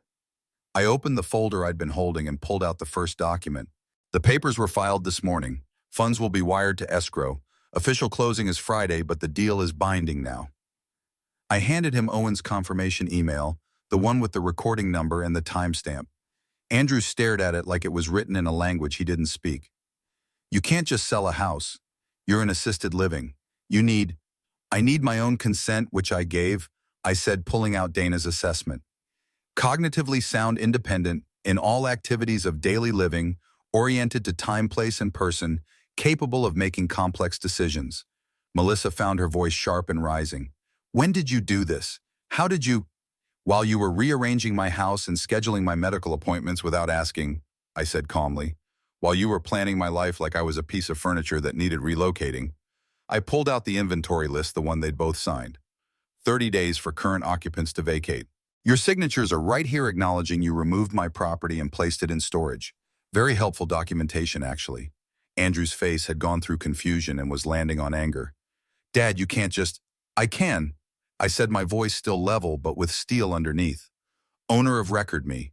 No liens, no guardianship, no power of attorney because I refused to sign it. Just a legal property owner executing a legal sale of his legal property. Where are we supposed to go? Melissa demanded, her voice cracking slightly. You have salaries, I said. You have jobs, and you have 30 days, which is more notice than you gave me when you showed up with 6 suitcases. Andrew stepped closer, his face flushed with anger, and something else, fear maybe, or the dawning realization that he'd badly underestimated his old man. Who bought it? He asked, his voice tight with barely controlled emotion. Henry Novak, businessman from Chicago looking for a lakefront property. Cash buyer, no contingencies. We close next Friday. And where will you live? Melissa asked, her tone accusatory, as if she'd caught me in a trap. That's the interesting part, I said, pulling out the last document, the addendum to the purchase agreement. Henry's building me a cottage on the property. 2 bedrooms, kitchen, bath, private entrance. I'll have a life lease, which means I can stay there as long as I choose. The silence that followed was absolute, broken only by Emma's poorly disguised cough that might have been covering a laugh. You're building a house, Melissa said finally, her voice hollow with disbelief. On the property, while we find somewhere else to live. Exactly, I said. I'll be at Lakeside Tower for 90 days while construction happens. Henry's funding that too. Then I move into my cottage and you visit when you're invited, which will depend entirely on how you conduct yourselves over the next month. This can't be legal, Andrew said, but I could hear the uncertainty in his voice. It's entirely legal, I assured him. Owner sold property he solely owned while demonstrably competent. Standard transaction. The only unusual element is the life lease arrangement, and that's not unusual enough to invalidate anything. Andrew turned away, his hands balled into fists at his sides, visibly struggling to control his breathing. When he turned back, his face was doing something complicated, moving through anger towards something that might have been the beginning of understanding. You did this because we moved you here, he said, his voice quieter now. I did this because you forgot I was a person, I said quietly. You forgot I had a name on a deed. You forgot I spent 30 years inspecting cargo for contraband, which means I know how to spot people trying to smuggle things past me. And you forgot that being old doesn't mean being helpless. We were trying to keep you safe, he said, his voice smaller now. You were trying to take my house, I corrected. Safety was the story you told yourselves to feel better about it. Melissa's parents need a place to live and my house was convenient. That's the truth. The rest was just packaging. Melissa stood abruptly. We're leaving, she announced, not looking at me. Brandon. Emma, let's go. Brandon, who had been watching this entire exchange with wide eyes and the first real interest I'd seen him show in anything family-related, didn't move. Where are we going to live? He asked, looking at his father. We'll figure it out. Andrew said, his voice tight with suppressed emotion. We have 30 days.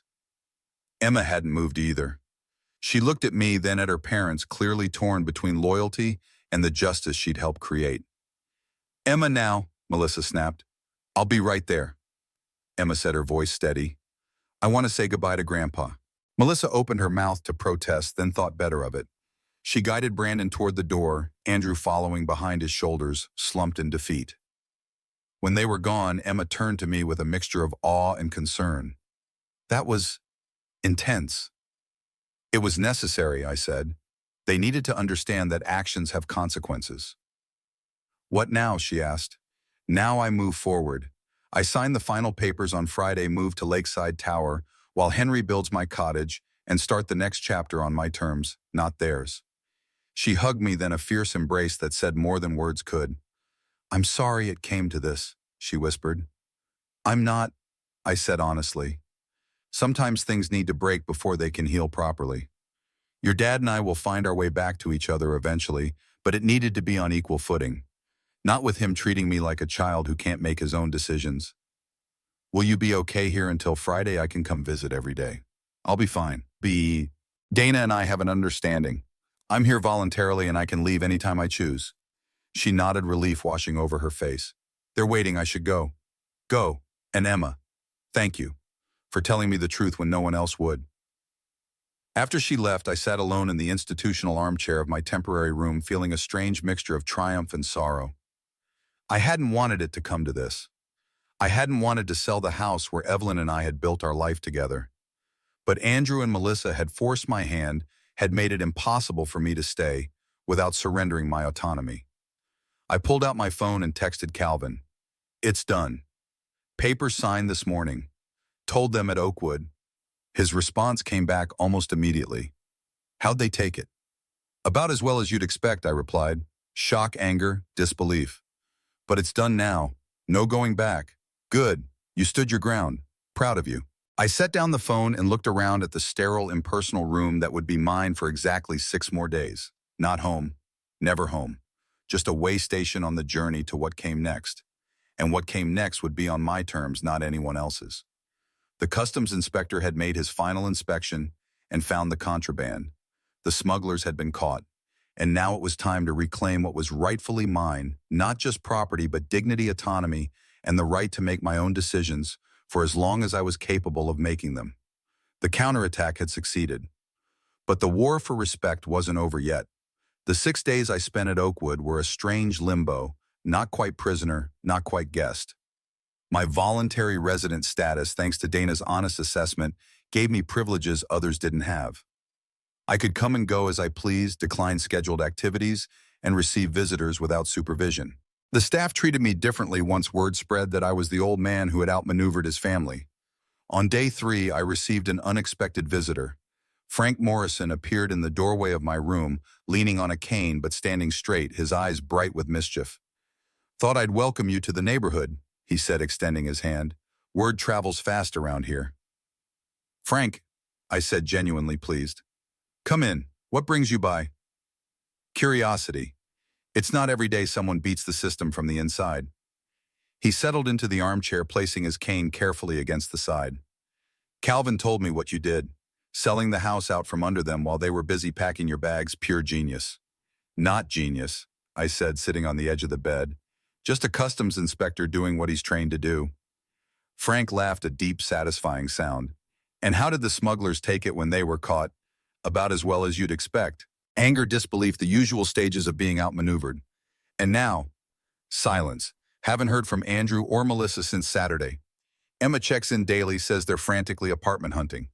Turns out the housing market isn't friendly to sudden relocations. Any regrets? Frank asked, his expression serious. I considered the question honestly. About asserting my independence, no. About how it had to happen. Yes. I didn't want it to come to this, but they gave me no choice. Frank nodded slowly. That's the thing about children. They forget we were adults before they were born. That we managed complicated lives, made difficult decisions, solved problems. They see gray hair and assume the brain underneath has gone soft. Exactly. We talked for nearly an hour, swapping stories of careers long finished, but not forgotten, of marriages that had shaped us, of children who sometimes understood us and sometimes didn't. It was the most normal conversation I'd had in weeks. No agenda, no manipulation, just two men of similar age and experience speaking honestly. As Frank was leaving, he paused at the door. You know, Richard, what you did wasn't just for you. It was for all of us. Every time one of us stands up against being shuffled off and silenced, it helps the next person. His words stayed with me long after he left, a reminder that dignity isn't just personal, it's a battle fought on behalf of everyone who comes after. On Friday morning, Owen picked me up for the closing. It was a strange feeling signing the papers that officially transferred ownership of the house I'd lived in for 35 years.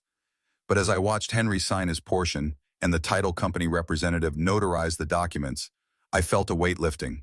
This wasn't an ending, it was a transformation. Congratulations, Henry said, shaking my hand when it was done. The property is officially mine and your cottage is officially in process.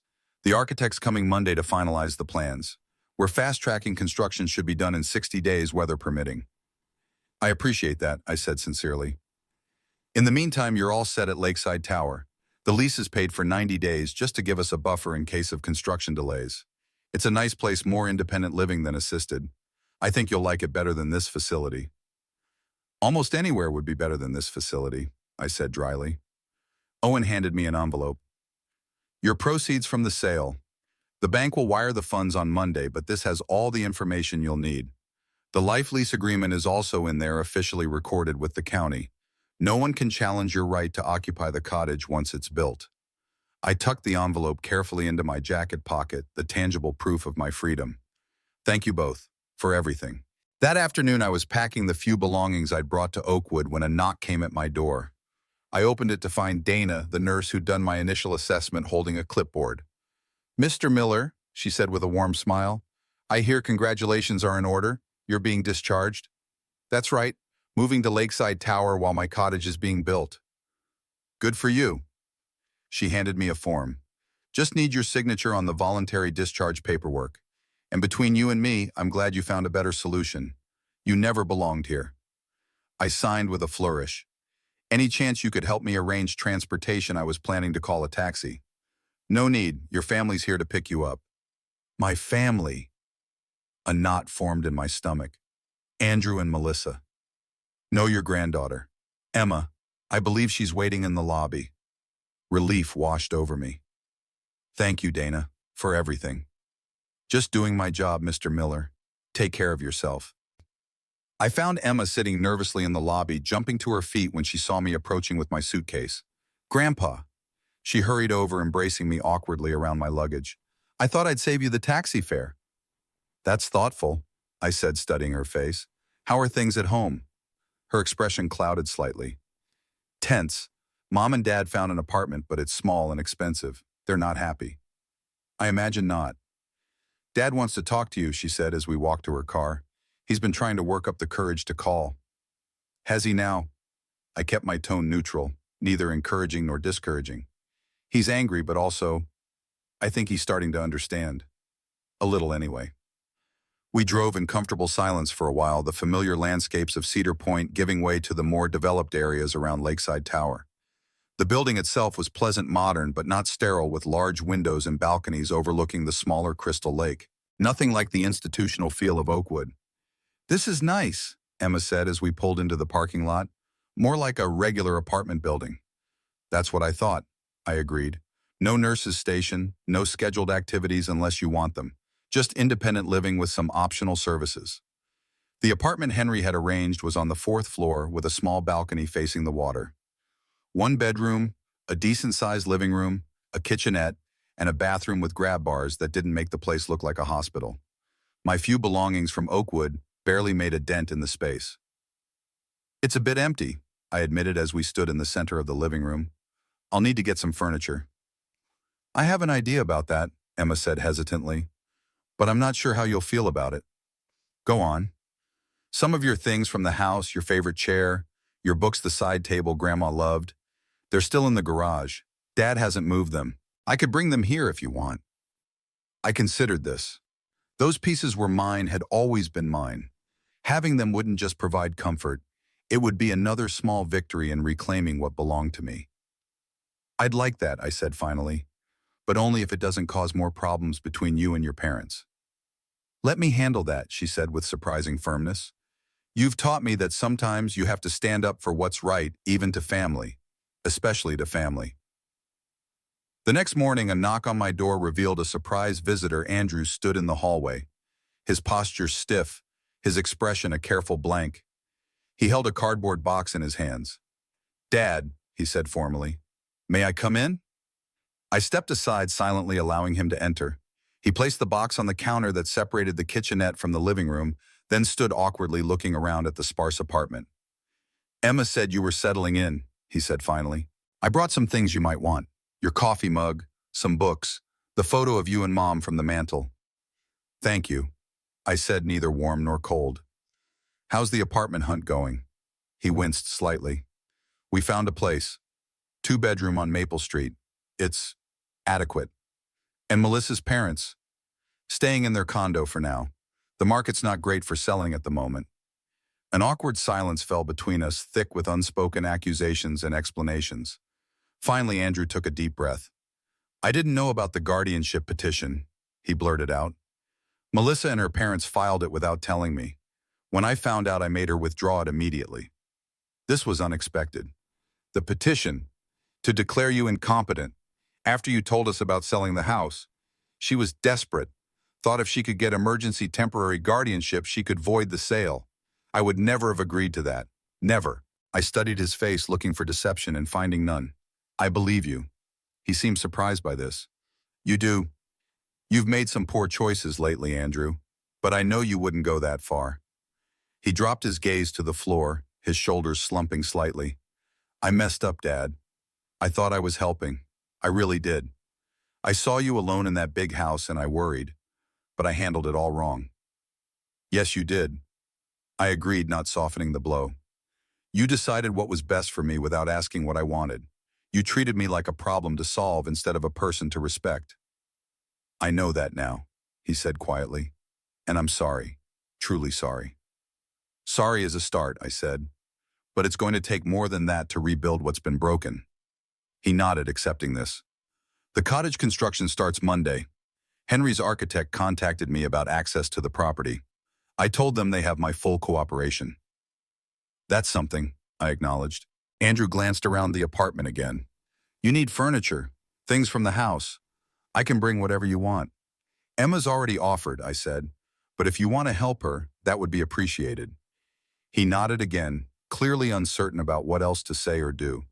As he turned to leave, I called after him. "Andrew." He paused at the door, looking back with a mixture of hope and wariness. "Why didn't you fight the sale legally, I mean? You could have tried to challenge my competency, get an injunction." A complicated expression crossed his face. "Because you outplayed me fair and square. Because you proved beyond any doubt that you're still sharp as a tack. And because—" He hesitated. "Because deep down I knew you were right. About everything." After he left, I opened the box he'd brought. On top was the photograph of Evelyn and me, the one Melissa had removed from the mantel. I placed it carefully on the windowsill where the light could catch it. Below were several books, my favorite coffee mug, and a folded piece of paper I didn't recognize. I opened it to find a letter handwritten in careful script. "Dad, I know words are cheap, and you've had enough empty promises to last a lifetime. So I won't make any. I'll just say this, I'm listening now. Really listening. And I'm learning. What you did shocked me, angered me, but it also taught me something important. You're still the man who taught me to fish, to change a tire, to look people in the eye. You're still capable, still intelligent, still the father I've respected all my life. I forgot that for a while. Let myself believe I knew better. I was wrong. I don't expect forgiveness. Not yet. Maybe not ever. But I hope with time we can find a new way forward. Your son, Andrew. I folded the letter carefully and placed it back in the box. It wasn't an ending or a resolution. It was a beginning, tentative, uncertain, but a beginning nonetheless. The next day, Emma and Andrew arrived with a small moving truck containing my favorite chair, the side table Evelyn had loved, my desk, several lamps and boxes of books and personal items. We spent the afternoon arranging the furniture, transforming the sterile apartment into something that felt like a home, if not the home I'd known. The architect called, Andrew said as we placed the last of the books on a hastily assembled shelf. They're breaking ground on Monday. Foundation should be poured by Wednesday if the weather holds. That's fast, I remarked. Henry's motivated. Says he wants you in before winter really hits. He hesitated. I've been helping them, actually. Clearing the site, marking utilities. Makes me feel like I'm doing something right for once. I nodded, acknowledging this effort without fully endorsing it. The wounds were still too fresh for complete reconciliation, but it was a step in the right direction.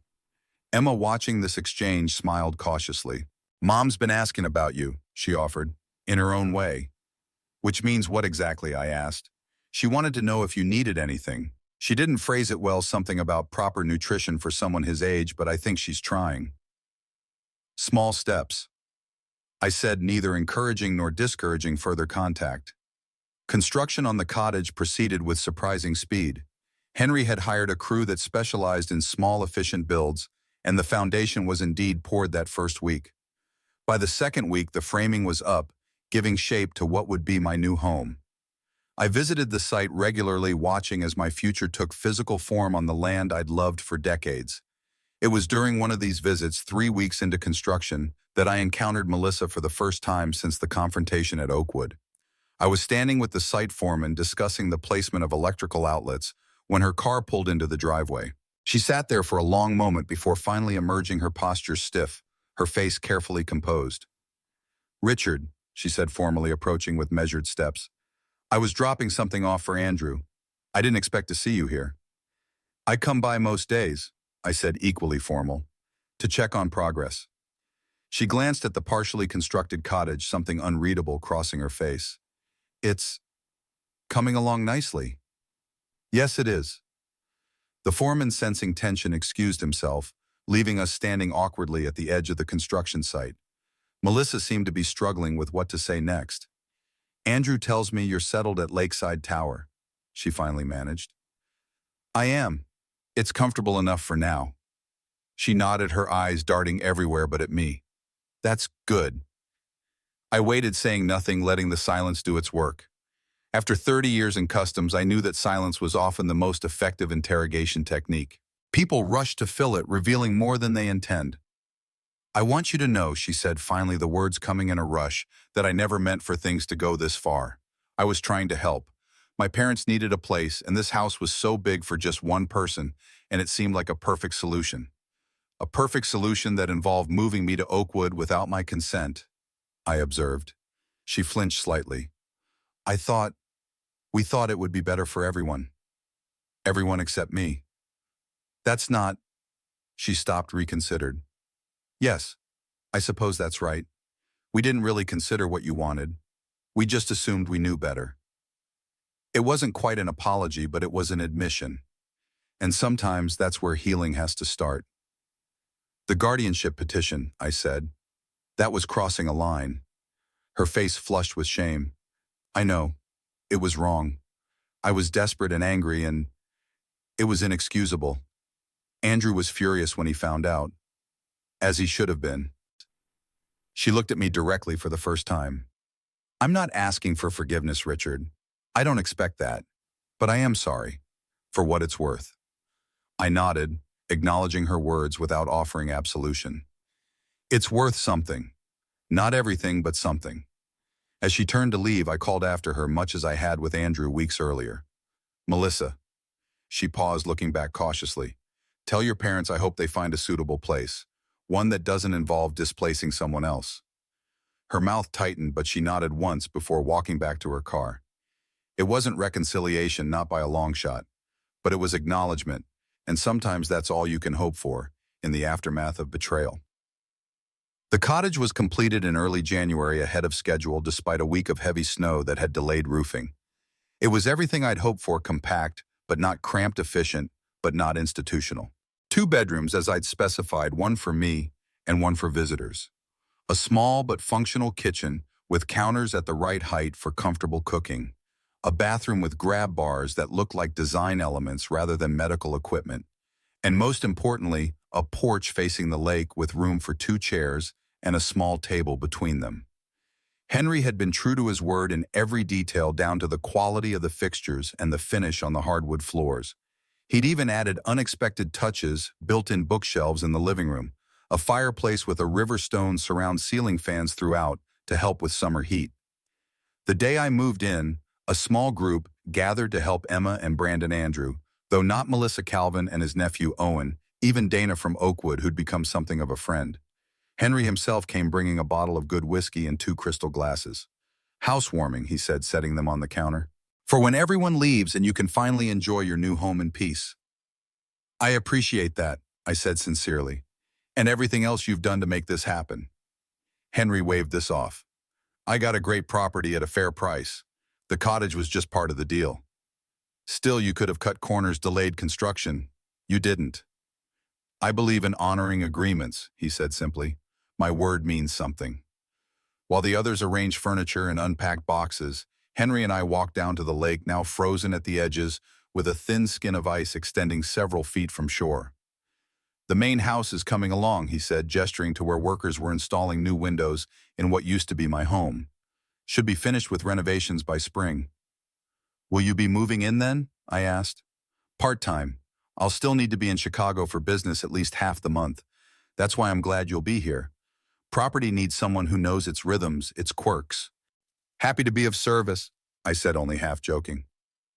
"It's not a service, it's a partnership," Henry corrected. "You know this land, this lake better than I ever will. I respect that knowledge." We stood in companionable silence, watching a pair of eagles circle high above the far shore, their wingspans impressive even at a distance. "Your son's been helping with the renovations," Henry said eventually. "Stops by several times a week to check on things, offer suggestions." "Has he?" This was news to me. "He knows the house inside and out. Been very useful, actually. And it's clear he cares about the place despite everything." I nodded, unsure how to feel about this information. "He grew up here. It's in his blood, I suppose. He talks about you, you know. About lessons you taught him, skills you passed down. Good lessons, I hope. The best kind. How to build things that last. How to respect what came before you." Henry glanced at me. "You raised a good man, Richard. A flawed one who made mistakes, but a good one nonetheless." "I'd like to think so," I said quietly. Back at the cottage, the work of settling in continued throughout the afternoon. By evening, everyone had left except Emma, who insisted on staying to help arrange the kitchen exactly as I wanted it. "Grandpa," she said as we placed the last of the dishes in cupboards, "I have something to tell you." "That sounds serious." "I applied to law school, elder law specialization." "Did you now?" I couldn't keep the pride from my voice. "And what prompted this decision?" She smiled, a flash of her grandmother's determination in her expression. "Let's just say recent events were educational. I've seen firsthand how older adults can be marginalized, how their autonomy can be threatened. I want to help prevent that." "You'd be good at it," I said sincerely. "You've got a strong sense of justice." "I learned from the best." She hesitated. "There's more. I've been talking with Dad about setting up a regular lunch, just you and him, neutral ground. He wants to try to rebuild things." "And what do you think I should do?" I asked, curious about her perspective. "I think..." She chose her words carefully. "I think family is complicated. I think people make terrible mistakes, especially when they think they're doing the right thing. And I think second chances are valuable, but they have to be earned, not given." Wise words for someone so young. "I had a good teacher," she said simply. After she left, I sat alone on my new porch in a chair I'd brought from the main house, wrapped in a blanket against the January chill. The lake was dark now, the ice near the shore reflecting moonlight like shattered glass. In the distance, lights glowed in the windows of what used to be my home, where Henry's contractors were finishing up for the day. I poured a measure of Henry's whiskey into one of the crystal glasses and raised it in a silent toast. To Evelyn, who would have approved of this solution. To Emma, who had chosen conscience over comfort. To Andrew, who was trying in his imperfect way to make amends. Even to Melissa, who had at least acknowledged her mistakes, if not fully atoned for them. And to myself for standing my ground, for refusing to be a passenger in my own life, for reclaiming the dignity they had tried to take from me. The game had started when they arrived with 6 suitcases and assumptions about what I could and couldn't manage. It had continued through their small usurpations, moving furniture, replacing photos, scheduling appointments I never requested. It had escalated with their plans to warehouse me at Oakwood while they took my home for their own purposes. But I had changed the rules of engagement. I had refused to play by their expectations. I had used their own tactics, planning documentation, strategic timing to outmaneuver them at their own game. Not for revenge, for correction. And now sitting on the porch of a cottage that existed because I had refused to surrender, watching the moonlight on a lake that had witnessed 35 years of my life, I felt something settle into place. Not forgiveness, not yet.